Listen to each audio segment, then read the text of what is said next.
Running for the seventh time for the top office in Belarus, incumbent President Alexander Lukashenko's victory is in little doubt. He came to power in 1994, in Belarus' first presidential election in the post-Soviet era, and has claimed victory in all polls ever since. There will be 5 names on the ballot, but unlike in 2020, no opposition candidates.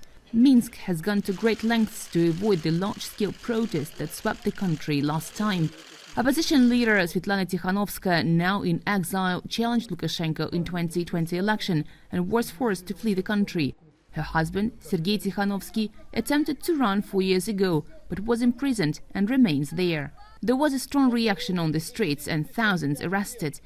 With many of his political opponents either imprisoned or in exile, Lukashenko's victory seems certain, and he has confirmed support from Moscow. For Russia, it is historically right to support a friend and brother, Belarus, and wish it all the best. But in the context of confrontation with the West, we are also interested to strengthen our own position by strong position of our allies and therefore support the incumbent president of Belarus and the Republic's social stability.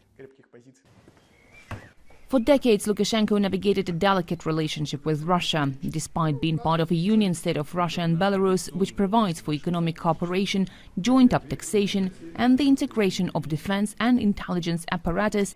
Minsk was never subordinate to Moscow.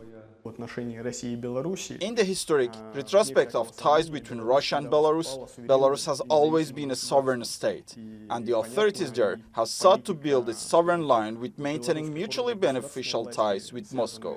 Belarus has always been Russia's reliable ally, and I see no grounds for that to change. Understanding Belarus' geostrategic importance, Lukashenko secured several beneficial contracts with Russia, including loans and cheap energy. But since 2022, Lukashenko has insisted that the West seeks to destroy both Russia and Belarus. Minsk's military relationship with Moscow has grown even closer, with Russian tactical nuclear weapons stationed in Belarus. In December 2024, Lukashenko and Putin signed a treaty giving guarantees to Belarus, including the potential use of Russian nuclear weapons. Belarus' geographical location bordering NATO and the European Union makes it a critical player in Russia's broader geopolitical confrontation with the West.